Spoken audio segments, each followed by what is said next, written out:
আমার ভাই, কলিজার টুকরার ভাই, একটা কথা মনে রাখবেন, আমি জানি কোনোদিন রাহি হচ্ছে এমনটা ছেলে, আজ পর্যন্ত আমি আমার দেখা মতো ওর সামনে অফার, নাটকের অফার, টিভিসির অফার, এই অফার, নিজে ইউটিউব চ্যানেল খোলার অফার, সবকিছু আসছে, কিন্তু একটা কথা সবসময় বলছে যে আমি আফ্রিদি ভাইয়ের ছাড়া কোথাও যাবো। এবং একটা কথা আমি ওরা বারবার বলছি, বাইরে কাজ কর, বাইরে কাজ কর, কাজ কর। ও আমাকে বারবার একই রিপ্লাই দিচ্ছে, তাই কাজ করবো না, দরকার আমার কিছু দরকার নেই, আমি এরকমই থাকবো। এরকম মাঝে মাঝে আপনি আমার ওই বার্গার খাওয়াইলে আমি হ্যাপি। আপনারা যদি ভাইবে থাকেন যে আমি আফ্রিদি 500 টাকা রাইরে দিয়া ওরা হ্যাপি করতে পারি, এটা ভুল কথা।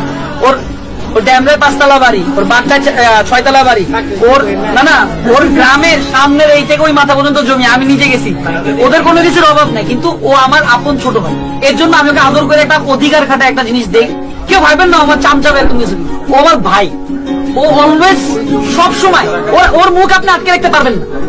ওকে আমি অনেক বলি, আমি ইভেন পাপা বলছে আফ্রিদির ব্যাপারে এরকম বললো না, ও তবে থামে না, কারণ ও আমার ভালোবাসে। আমার জিন্দগি চলে যাক, আমি উনি যদি আমার বাচ্চাও বাদ করে দেয়, আমি কিন্তু ওনার পাবে বই থাকি। আমার ভাই, আমার ভাই তালিও যায় একটা আমার বাবা আমার উনি বাই করে দেখে আমি আঙ্কেলের কাছে বই থাকি।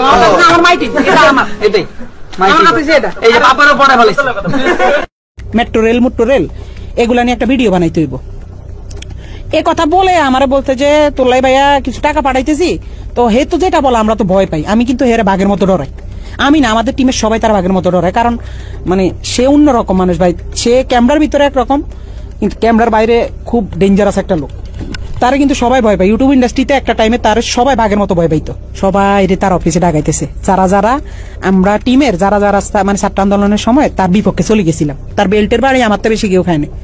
তো বেল্ট খুইলা আমার কুত্তার মতো পিড়াই। 2-3 মাস পরে হয়তো বা তার মাথাটা আবার ঢুকছে যে রাই কি কারো লগে আবার কিছু কইয়া লাইনি। হ্যাঁ, রাইরে আবার একটু দমক দিতে হইব। কেমনে বড় একটা নেতার সামনে হয়তো ফোন টোন দিলে আমি একটু ডরাই যাই। আমি তো ডরাইলে আসলে আমি কিন্তু ভয় পাই। তো হঠাৎ একদিন রাইতে আমি নোয়াখালী 10:30-11টার দিকে হঠাৎ একটা ভিডিও কল, তো ওই দাফে দিয়ে তো আবার তলপেটে কামড় দিয়েছে। আল্লাহ এতদিন পর হঠাৎ কল দিয়ে আবার কি জানি কি কয়। হঠাৎ ফোন দিয়ে কয়, শুন তোর লগে একজনের সাথে একটু কথা বলাই দিবে, বুঝছস রাহি? পর আমি কই জি ভাইয়া, কোনো সমস্যা নেই বলেন। পরের দিন দেখলাম হঠাৎ করে বিপিনুর ভাইয়ের সাথে আমার কথা বলাই দিছে ভিডিও কলে।